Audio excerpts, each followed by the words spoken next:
topic today is about roof design, and more specifically, the aspects of design to be considered for solar panels installation. So from the previous Still Connect webinar, we got to know that 64% of our audiences are planning to install solar panels onto their next project, be it their own house, warehouse, or even the designs that we are working on. So before we talk about roof design for solar panel installation, let's look at what is solar and a brief history about it. So solar refers to sun, and we know that sun emits energy onto Earth or everywhere else. So here you can see when it reaches the Earth, the solar energy can be divided into three parts. Okay, first is the ultraviolet or UV light. The second is the visible light, which can be represented from the spectrum of rainbow colors. And the third is infrared light, which is typically not visible by the naked eye. So the infrared portion of the solar energy is mostly felt in the form of heat, and can be taken into advantage and stored using this solar water heater. So you'll be able to see this type of solar panels with a tank on the roof, and the tank itself will store hot water. And this infrared also can be converted into electrical energy by first heating up the water into steam and use the steam as a turbine to push electricity. So another part of solar panel, which is in the form of visible light, can be converted directly into electrical energy through solar photovoltaic cells. This technology was initially discovered in 1953, where silicon was found to be able to convert visible light into electricity more efficiently than other materials. Hence, kick-started another industry in the renewable energy space. The photo here shows one of the first installation of solar panels in the mid-1950s. Of course, over the years, with the increased adoption of solar panels due to government's advocate for clean energy, the adoption of solar panels have definitely increased tremendously. Because of that, cost of production decreased exponentially, while research and development efforts resulted in a more efficient solar panels, making solar panel solution a very attractive energy harvesting source for average consumer like you and me. Now, solar panels can be installed onto different platforms for different reasons. Like the photo showing here, where solar panels are installed onto the ground on a vast uninterrupted field. This is typically installed large-scale solar solution or solar farming purpose, where large amount of electricity can be generated for utility purpose. For places with huge lakes, solar farms can even be installed onto the fresh water for cooling purposes. However, we do not normally see this kind of installation. The more common installation platform, which is more relevant to you and me, is the structure that you're standing under right now, which is the roof. As we prepared this topic, I actually interviewed one of the experts from Plus Solar, Mr. Ling. He commented that based on his experience in installing the projects, 90% of the projects are involving in solar panels installed onto the roof. There's a reason for installation of solar panels onto the roof. One, you save space and take advantage of your existing infrastructure. Two, since the roof is typically the highest point of your structure, it is unlikely to be interrupted by shadows, which could affect the solar panel's efficiency. However, you need to consider different aspects of solar panels installation and see whether your existing or new roof design is suitable for these solar panels.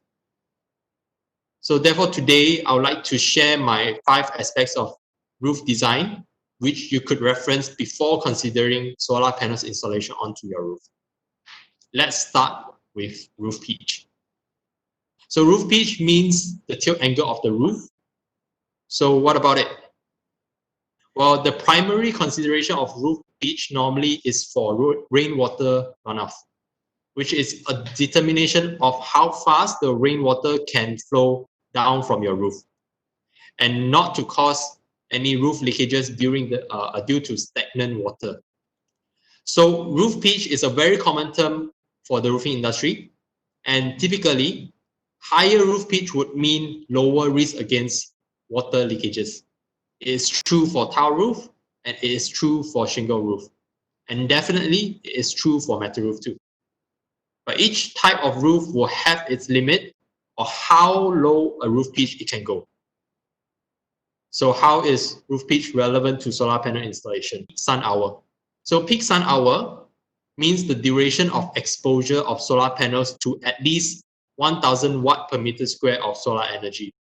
And this condition is likely during the time when the sun is situated perpendicularly or almost perpendicular to the solar panels, allowing maximum solar energy harvesting.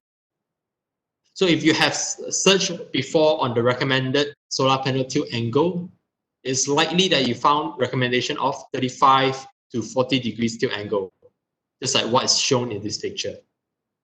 If you pay attention to the source that you found online, typically it came from the northern part of the world, like the United States or the UK.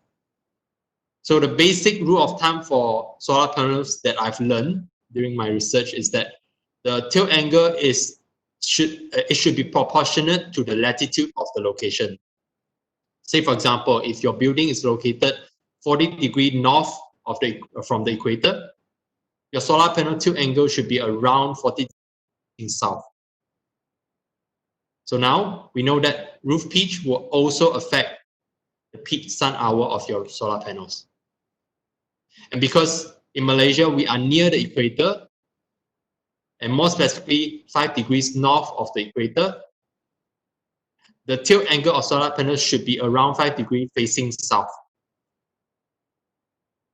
I would like to share also an expert's comment, again from Mr. Ling. In Malaysia, we are actually slightly northern side. Therefore, if let's say we have a tilt angle that is roughly 5 degrees facing south, or up to 10 degrees is also fine, that would give us an optimum energy yield from the solar panels.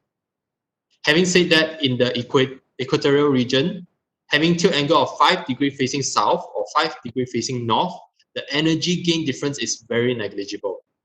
Therefore, if your roof is a low pitch roof, around 5 degrees or lower, you can take advantage of maximizing your solar panels peak sun hour.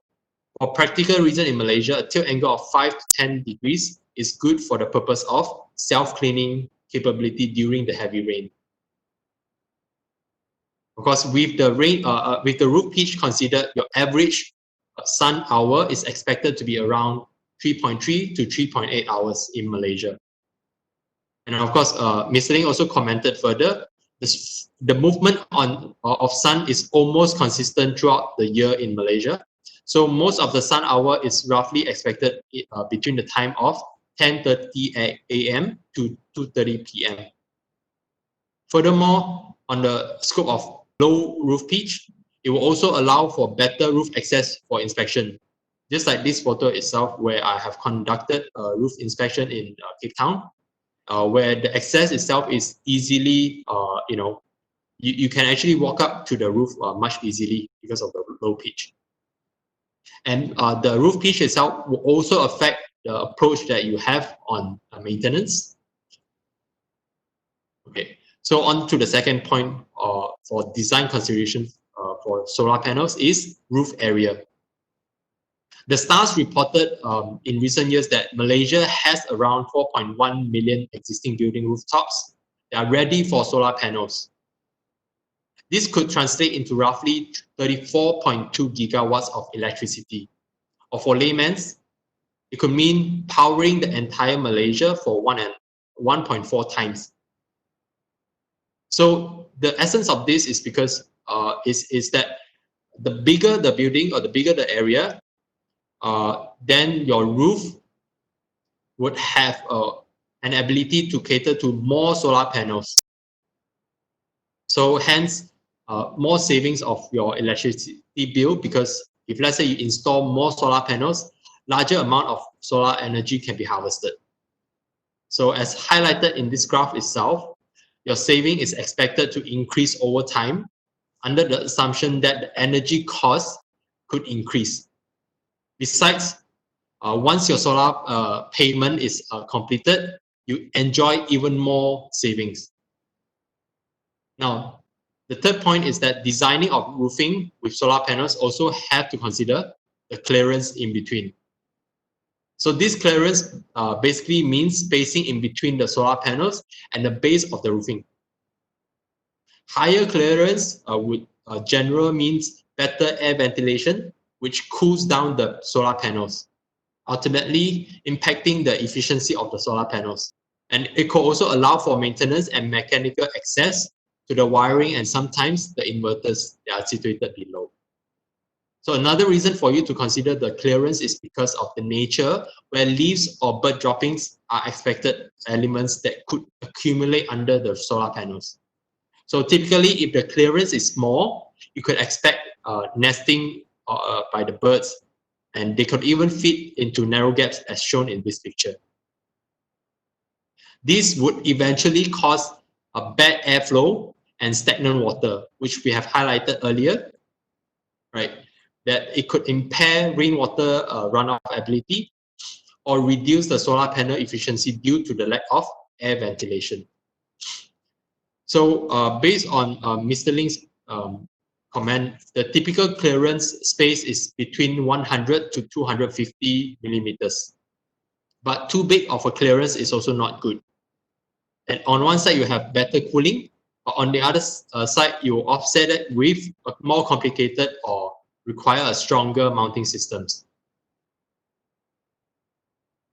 So selection of material for roof durability is also crucial before installation of solar panels. So there's a term of 10 to 25 years of power purchase agreement is offered in the market. So power purchase agreement is basically a financial instrument which allows for building owners to have lower upfront capital costs while allowing you to enjoy the lower electricity costs. So as I understand it, this is practiced in Malaysia too. Part of the agreement also requires scheduled inspection and maintenance to be done to ensure peak condition of the solar panels, so they can recoup the investment much faster. So you do expect frequent foot traffic going up to your roof. Therefore, durable roof is definitely a minimum requirement for the solar panel installation. It will be difficult for a roof to be walked on if it is not able to sustain human load. So this was what happened to me in my father's house, this photo itself, where roof leakages started happening after maintenance of the solar panels in the 5th to 6th year. Therefore, do not stinge on your roof. Imagine you save on your roof and install the solar panels onto it. If it is not durable, it could cause all sorts of problems for which forces you to take down the solar panels to replace the roof and install the solar panel again. Problems such as roof leaking, or worse, if the roof unexpectedly collapsed.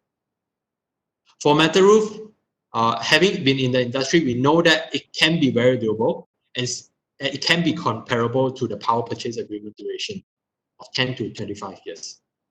And we know that this durability is especially more important if, let's say, the building itself is a marine or industrial environment.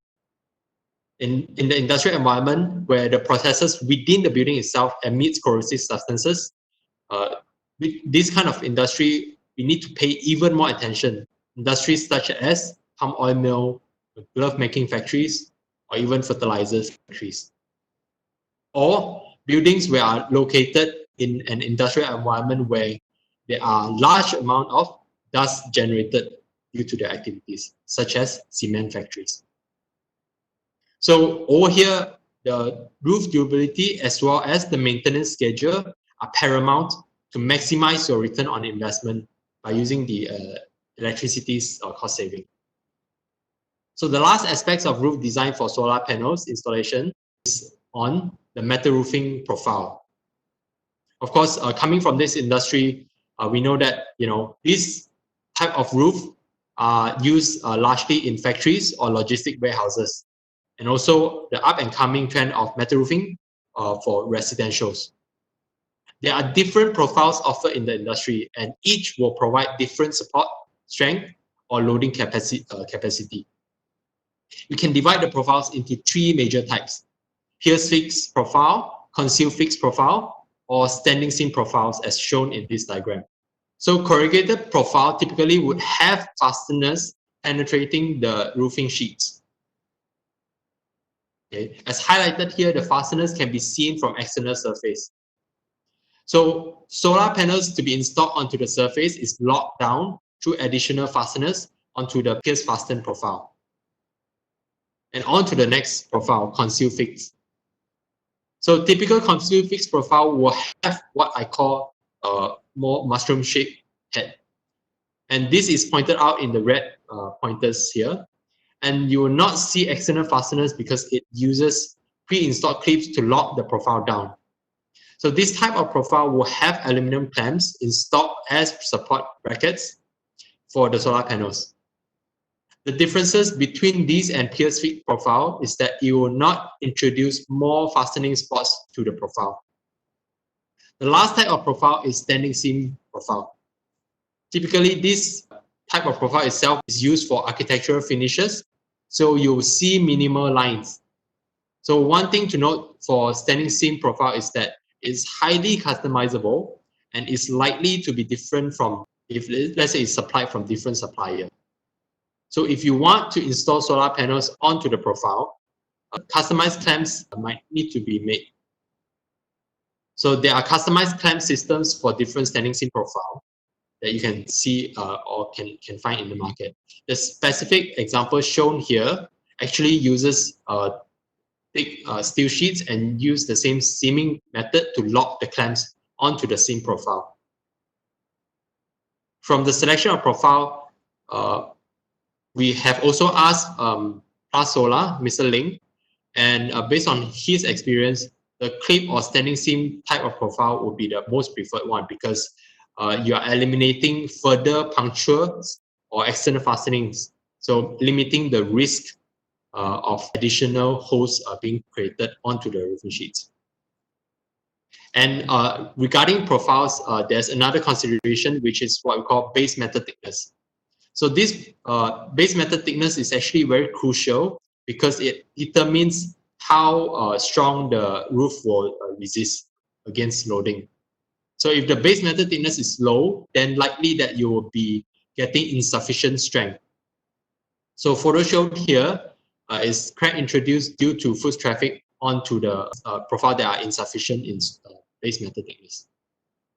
So some of the reputable roof formers or roofing suppliers will have their profile tested and the loading capacity table provided onto their brochures or even their technical sheets.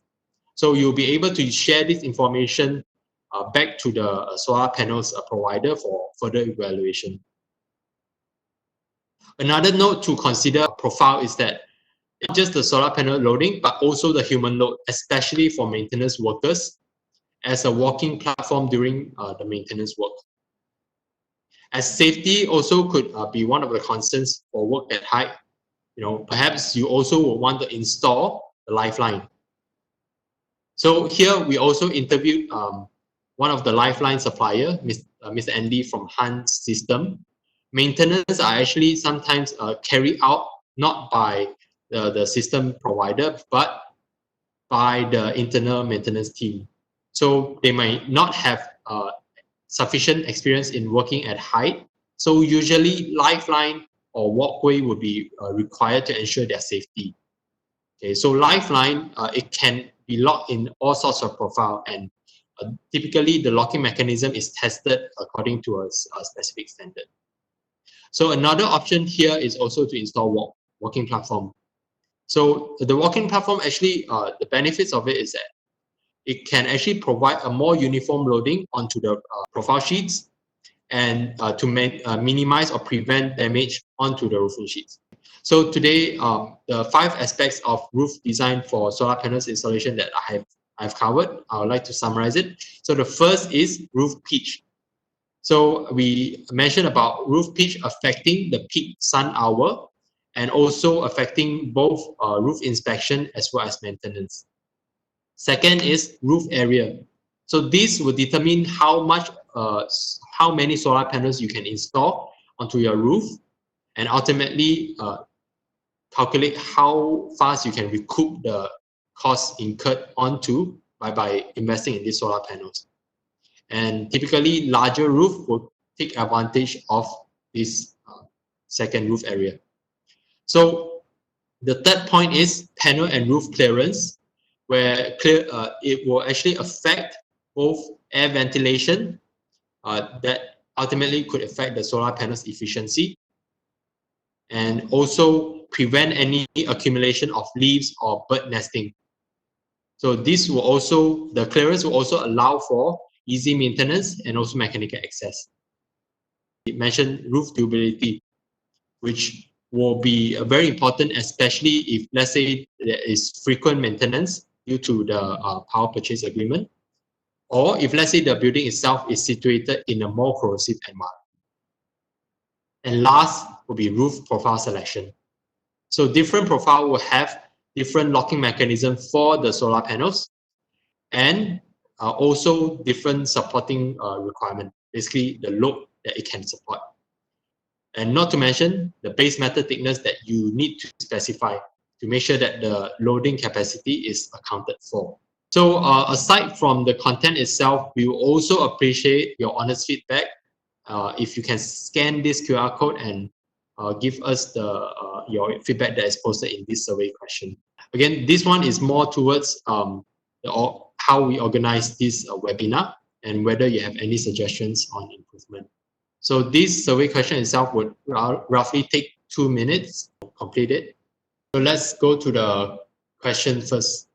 So the first question is, can you elaborate further whether high-pitched roof would harvest more solar energy compared to a flat roof? It actually depends on the types of environment or the location that you are in. So based on my study, the location, if let's say it is say 40 degrees latitude northern side, then high pitch roof that is facing southward or 40 degree would actually be more beneficial compared to a flatter tilt angle. But in our context in Malaysia, because we are situated near the equator, so low pitch roof, or as I mentioned earlier, the pitch angle the tilt angle between 5 to 10 degrees is optimum for both optimum solar energy harvesting as well as for self-cleaning purpose. So the second question is, can you elaborate further why not recommend to use more than 250 mm clearance height? Well, the reason why I actually interviewed Mr. Ling from Plus Solar. So the reason why recommended clearance is between 100 mm to 250 mm is that if you go above 250 mm, then perhaps there is a benefit in terms of cooler panels, but it comes at the expense of a more complex mounting design, as well as a more requirement in terms of the clamping. Because the further you go, then you need a stronger clamp to make sure that it does not get blown off by the wind load. Because the further you go from the gap, then there is a potential where the wind uplift could happen. The next question is there any impact to solar harvesting if using different roof profile? So conceal fixed versus standing seam. Okay, based on my study, the use of different profile would not really impact too much on the solar harvesting efficiency. Of profile is normally determined for the type of mounting that you need, and the solar harvesting efficiency normally would be depending on say the solar panels or even the tilt angle and the clearance space. So the selection of profile would not be the primary reason why, determining factor for that. Okay. So the next question is, will the material warranty be affected with solar panels installed on top of it? I personally have been involved few meetings with both investors or clients, and also solar panels service provider, or so-called those people who are actually offering the power purchase agreement. The warranty itself that we offer is on the material, and normally what we see solar panels provider, when they provide us the information, we would look at a few things. First is the material compatibility, meaning those materials that are in contact with the roofing material, is it compatible, or will it cause any galvanic reaction or bimetallic reaction? So for example, if let's say the clamps is made of aluminium, because aluminium would not cause a bimetallic effect onto the roofing sheets, or so-called would not pose any detrimental effect onto the roofing sheets. So we see that as an okay, and the risk is low. Okay, so that's why it would not affect the material warranty. But if the installation is not done right, for example, if let's say the clamp is not locked properly and cause scratches onto the surface, then it could actually jeopardize the material performance of the coated steel of the material. That's why that is when we will highlight this to the client as well as to the service provider, so that they can actually rectify this. And the next question is, what is the minimum base metal thickness recommended for solar panels installation? So this question itself is rather unknown by both industries, I mean solar panels or the roof formers, because roof formers side, I mean, if you look at the brochures, will have published tables where they will tell you what is the loading capacity, how much of a load it can support. Based on my interview, which I didn't include in this session, is that Mr. Ling actually told me the static load for typical system that they design would have around 15 kg per meter square of static load, and it will also have a dynamic load of 80 kg per meter square. So the dynamic load itself is due to both wind uplift or due to human load. Okay, so this is an information that you can take offline to discuss further with the roof formers that you know or you trust. So, but aside from the installation of panels, typically for metal roof itself, for roofing, we would recommend a minimum base metal thickness of 0.42 mm. Okay, so this has been established in different standards, both in Australia and in, say, Malaysia, or even in Singapore. They have actually a minimum base metal thickness requirement for different agencies or different building agencies. Like for Malaysia, JKR, they specify must be at least 0.42 mm base metal thickness for specific profile. Conclude with the last question of the day. So may I know where I can have more information regarding the do and don'ts of solar panels installation? So for this, actually, we have uploaded our technical bulletins onto our website, which I think we can share back to our audience after this session. And yeah, you can actually read from there. Otherwise, feel free to contact me personally, or we have a dedicated email for you to email us if you have more specific questions about this. So of course, today I would like to give special thanks to the experts that I've interviewed in order to prepare for this session. The expertise are actually invaluable, and they are Mr. Ling from Plus Solar and Mr. Andy from Hans System. Feel free to contact us through these platforms. So with that, thank you very much.